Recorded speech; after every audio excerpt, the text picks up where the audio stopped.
Thank you very much, Anna, for that awkward intro. Hey, Ange. Hi, Dave. So, why are you so downplayed today? I don't know. Okay. I'm not yet. It's only been like... It's 5 seconds into the show. Right! Yeah. Woo! Okay. So, we are Counios and Gane. We are writing partners. You are... Angie Counios. And I'm David Gane. And, we're writers from Regina. And we have a couple of books, not a couple of shows. This is actually our second show. So this is our second show. So we have a couple of shows too. Yes. I was just making sure that the G is on both sides. So this show is about writing, but it's also a bit about some of the other things that come with writing.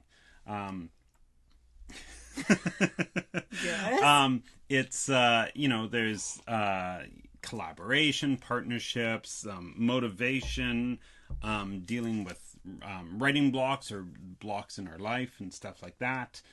We're just going to try and explore a couple of those topics, as well as we're going to try and follow some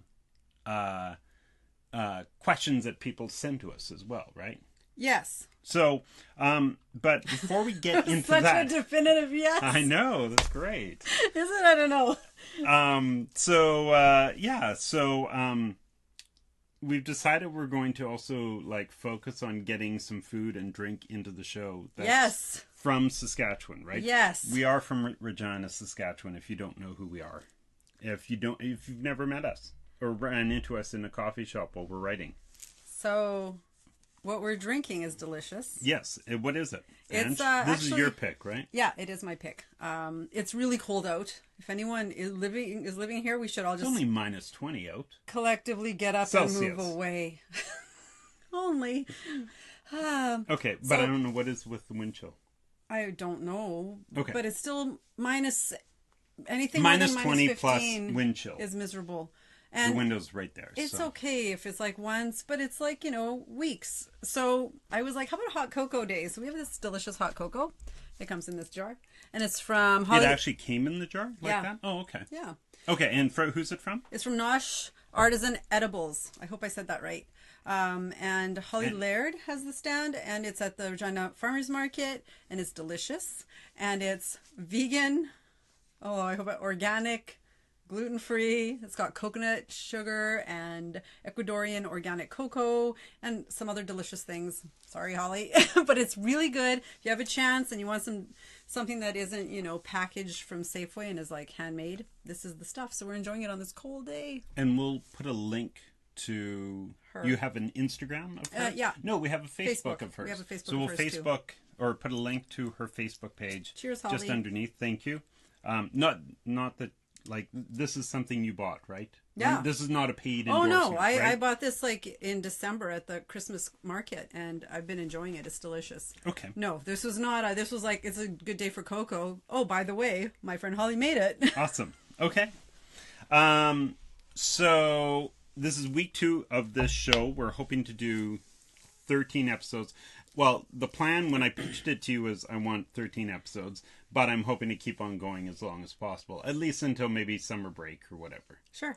So we'll see. We'll see how this goes. We're just kind of playing it out. We've already done a set deck on this.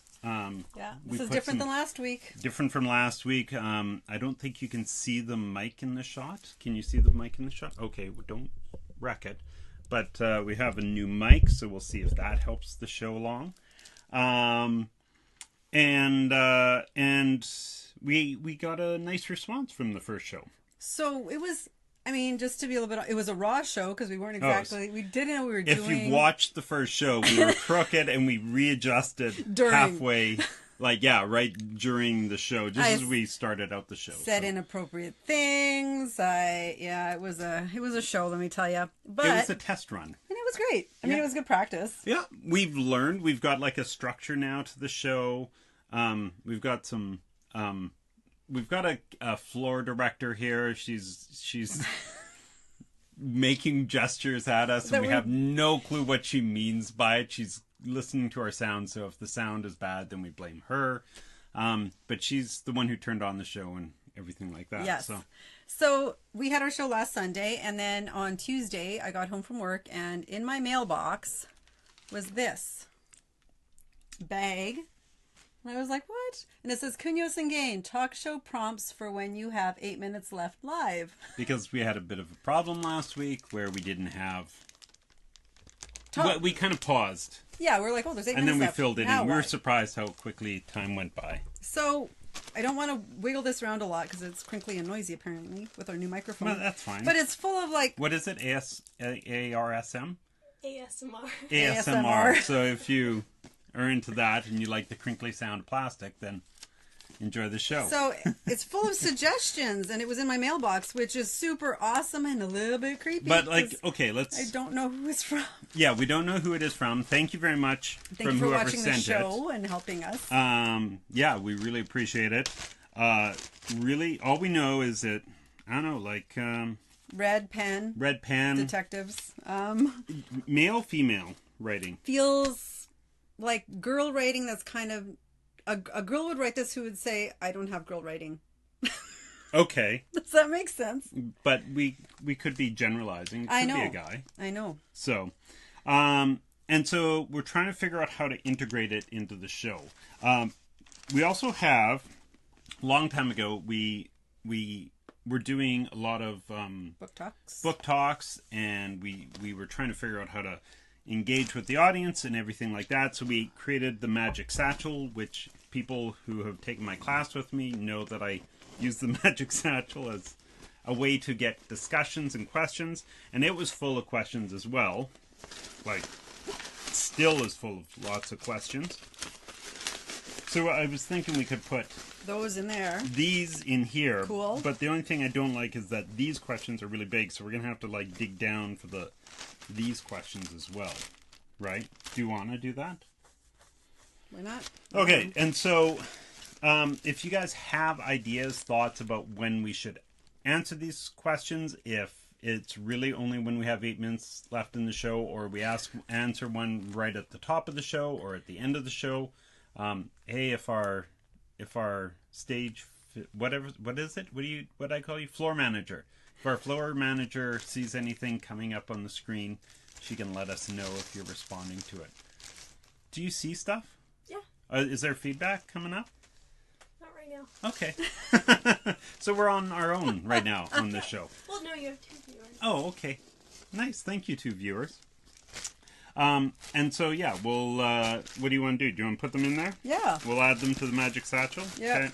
Should we answer one at the end of the show or right now? Maybe at the end. I really like just having that, but... Stuff that in there, too. But it doesn't make any sense. We'll put it onto our, like, collection of... Nifty things we've souvenirs accumulated. that we've accumulated as From our, Counios and Gane. Our anonymous fan. Our anonymous fan. So we like getting stuff in our mailboxes. Oh, yes. So should we answer a question now or later? Yeah, let's do it now. Okay. That's actually... Okay. Well, this may totally deviate from the planned That's week. okay. I'm okay. Is that okay Isn't with that that? what being live is about? I guess so. It's like, here's our plan, and there it went. Okay, so the question is, what are the unique gifts that your partner brings to the table? Ooh. Well, Angie's unique gift is she brought this delicious hot cocoa. Literally to the table. And Dave offered this. Okay. He did. That'll be another. We're not going to use it. We'll use that on another show. So I think Dave was being funny. Not about all of it, actually. Okay. Cheers. Okay, and there is none of that in there. Do you want to start? Unique gifts? Of you? Yeah. Yeah, okay. Or do you want to just talk about yourself? I could. The unique gifts I bring to the table are... my witty sense of humor. I'm hilarious. Anybody who knows me should know that. I think that one of the things that you bring to the table is... I don't know if it's... 2 things. Thing number 1 that I always admire is your ability to, like, organize things. Okay. Like, in a way that my brain does not. Like, there's graphs and charts, and you'll figure out how many words we need to do, and then you'll just figure out how many we need to do a day, and it's just this organizational piece that I don't have. Okay. So thank you for that. You're welcome. Like, it's awesome. And what's the other thing? There's Okay, I'm gonna lots. give my Okay, that's my one. my one thing that I always appreciate, that when I write alone, I'm not fun. I'm always dark, I'm always serious, I'm always like overthink things, kind of leading into what you say. Totally. Where I find the stories are a lot more fun, and I tend to, even, when I'm just writing on my own for us, I still am trying to write to you to amuse you, to scare you, to whatever. So I think you bring the comedy in, and then I kind of carry it through. And also, I feed off of whatever you've written beforehand. I may rewrite everything, but I still build off the energy and the momentum of it all. So right. And I think, too, on that, we're each other's first readers. Yes. Even though we're writing together. So, yes. Yeah, that's good. You also bring an office space, and you're good with the details that I might overlook. And you're technical, which is also I'm not so technical. And I know that drives you nuts, and I'm sorry. I need to take like an English bachelor's degree or something to be able to do what you do. I need to like have like a tech support person for you 24/7, just running your day-to-day business. If we can afford it. If you guys can help by buying a bunch of our books, so that we could hire somebody to take care of me, just to look after Ange, that would be great. That would be great. Spread, what is it? Slam that like button. Retweet, reshare. Just share and reshare. Yeah. Okay, so this week, I thought the motivation, or the topic we could talk about is motivation, because one of the most often asked questions that we get is how do we do what we do? And part of it's how do you and I work together, which is a show on to itself. But I think that a lot of people just want to know, how do you write like that? A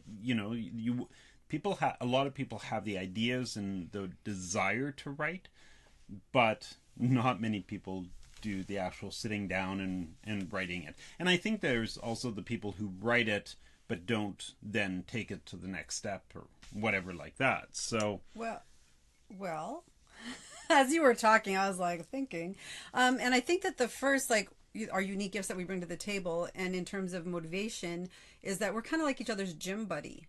Yes. Because there's an accountability to the other person, that I need to reach X number of words, and if I don't, I feel like a schmuck because I've let my partner down to some degree, right? And so, and I think we've always had that, even in the very beginning, like, 6-7 years ago when we were doing script writing. If I was going to be late for a meeting, or you were, because you were dropping the kids off, you'd call. It wasn't just like a fun hobby. We took it seriously. Yes. Right. So I think in terms of motivation, just working with someone else is motivation.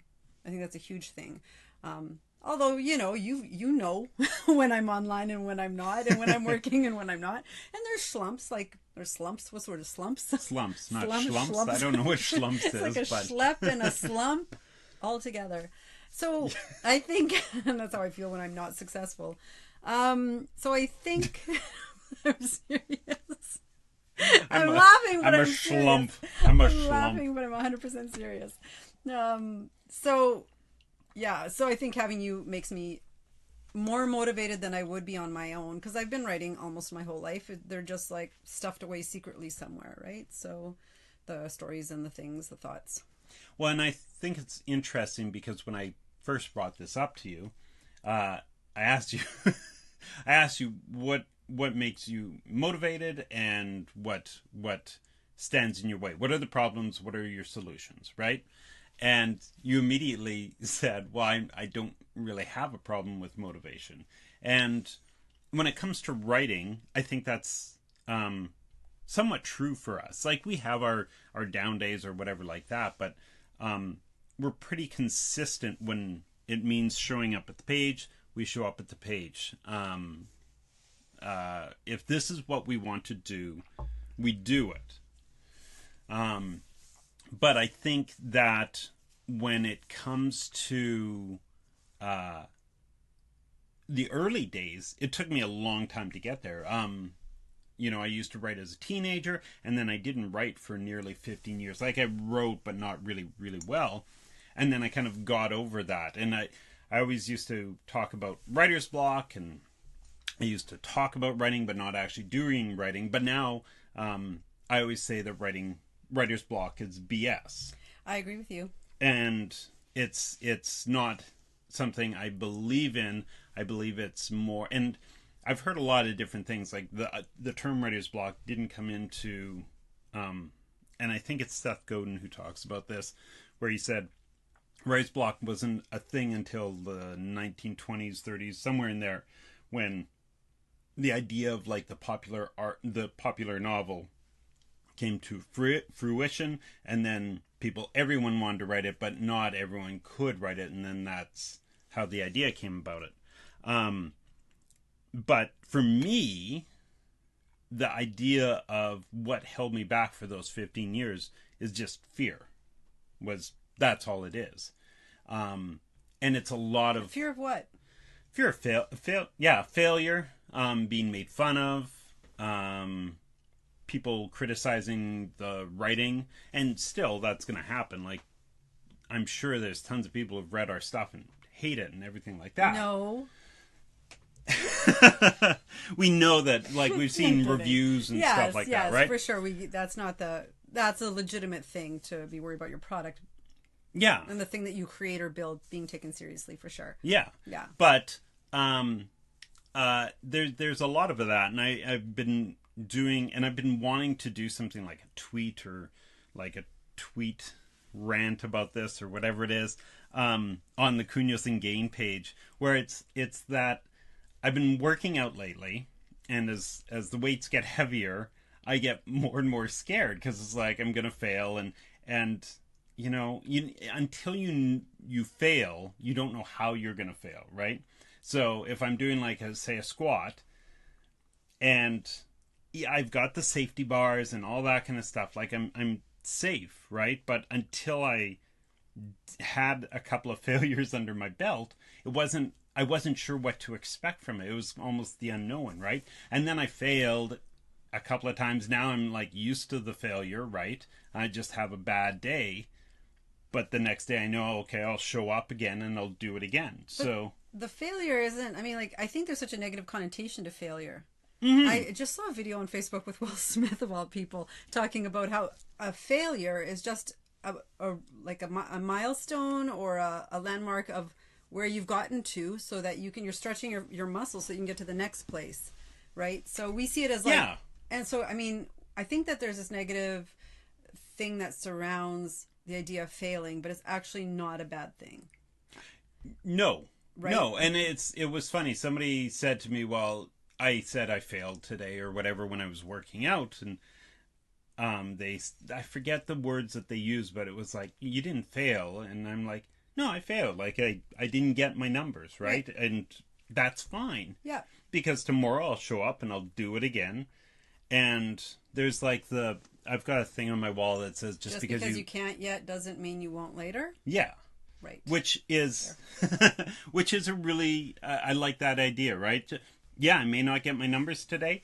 I may not get my page count that I wanted to write today, but it's a process. It's not, there is no end game for me. It's always, I'm going to show up and keep on doing this. And I think that's the thing that keeps me motivated, is as long as I turn it into a habit of just like show up, do it, keep on doing it, then that's it. Do you have any final thoughts before, because we got to wrap this up. Yeah. We're almost done here. We're almost done? What? Yeah. Motivation. I think too, like, if I do, motivation and inspiration are different, but if there's that need to kind of keep going, I look at other things, right? So it's like, if I want to do something and I'm not feeling inspired, then I go to other things. I go out into nature, and that helps me probably get into my own head, or I run, or I look at, because I'm an artist as well, I look at other artists or music. So there's other ways to kind of stoke the fire to get the work going. Yes. Yeah. Yeah, absolutely. And I like listening to stuff. Nope. Keep your hand off that. Sorry, these floor managers are hard to wrangle. Cool. Awesome. So the other thing we thought we were going to do is talk about our books of the week. What are the things that we've enjoyed? Not the books that we're reading right at the moment, but books that we've just kind of read that we want to do a call out to, recommendation to, something like that. Do you want to start? Yeah, sure. This book. What is Wild. it? Wild by Cheryl Strayed. Okay, and what do you like about it? Oh my God, everything. Okay, like Okay, so I keep it tight. Keep it it like tight. a minute. Do the minute pitch. So I write in my books. I'm going to bring you guys one week the first book I ever started having a dialogue with the author in. I'll bring that next time or whenever. That's a good conversation we can have in the future. Yes. So Cheryl Strayed, part of what I love about this book, I mean, it's an autobiography about a trek she took. And I love hiking. So there was that kind of idea of being alone in the forest and doing your thing there and using that journey to kind of get to the end of something and come out on the other side of it. So that's what I love. Plus it's quite literary. People might disagree with me, but that's what I would say. Yeah. So, and funny and dark, like sad. Is that the one with the movie that had Reese Witherspoon in it? Yeah, and I know movies and books are different mediums, so I try not to compare them. They're quite different. The movie and the book? Yeah. Okay. Yeah, quite Okay. different. I tried reading it and I couldn't get into it, but Makes sense. on your recommendation, maybe I'll try it again. However, I mean, I'm like a woman and you're a dude. And it might not be, you know what I mean? new. Like there's things that appeal to you that... Yes. Which is something I always hate when we talk about these books and stuff like that, because you always have people who are like, I hate this book, no one should read it or whatever, and it's always like, well, but maybe it's not for you, right? Right. And I like that. Or it's not for you at this stage of your life, sort of thing. Absolutely. I was in love with... Oh, I won't talk about it now. Never mind. Anyhow, there's one part in this book where I was reading it on a beach in Jamaica, and I had to close it and put it on my chest and quietly cry. It was so good. Okay. Thank you, Cheryl Strayed. Your turn. I don't, because I read mine on the Kindle, and I just read it, and it was a book that I had heard for a while. It's called Anything You Want by Derek Sivers, Sivers, and I'll link that as well as your book. Cool. In the notes, show notes. But it's a book about business. He created a business called CD Baby back in the 90s. Oh, yes. Yeah. And there was two things. There's some things that he talked about, how it was basically him wanting to get into a business that he really didn't want to be in the business. He just kind of fell into it. And he's it's almost like a matter-of-fact approach to it. And I really enjoyed it. It's really a quick read. I think I read it in 2 days. And what's it called? Anything You Want. Anything You Want. Yeah. Cool. But I really enjoyed it, and I was really impressed with it. And it's a, if you're just starting out in business and you want an interesting take, give it a try. It's a good book. Do we want to talk about where we are with our current writing? We've ran out of time, Ange. We still have 5 minutes. No, it's a 20-minute show. We're over 4 Oh! minutes. Yeah. Never mind. Goodbye. No. So if you like what we're doing, you can get a hold of us on Facebook, which this is streaming on, Yes. as well as our Twitter, which I'll put into the show notes, or our website, www.couniosandgane.com. We also have an Instagram. Yes, I forgot about the Counios and Gane Instagram. Instagram. So we'll try and get you that as well. You can also check out our shop for our books. We didn't put the books in front of us. Wait, here's one. Oh, there's our newest book right now. It's Shepherd's Two. Watch I don't know by. It's right there. Where? Oh, Right there. in front of Thank you. This is so we write young adult novels, For anybody who doesn't know, I assume that the people who are watching us know us. YA murder mysteries about two teenage boys who chase serial killers. This is the first of the series. Long Comes Wolf won Sask Books First Book Awards, as well as a Moonbeam Award. Shepherd's Watch won a Moonbeam Award as well. Can I tell a funny anecdotal story about these that just happened this week at school? Very quick. Very quick. Okay, it's kind of cute. So I had a box of books that a friend dropped off of Along Comes a Wolf and Shepherd's Watch. And I opened them, and the kids at school in my class, I think it was my grade 11, 12 class, they said, one of the boys said, "Oh, you're an author. You should write books that get into a teenager's head." Which was exactly Yeah, what and then hopefully our books are about. And then the one boy said, "Dude, that's what she's doing." It was super cute. Anyways, there we go. Along Comes a Wolf and Shepherd's Watch. And you can buy those at shop.couniosandgane.com. And so this is intended to be a weekly thing. Sorry, I've got a bit of a hiccup on the chocolate. So thank you for tuning in, and see you next week. Bye. Bye.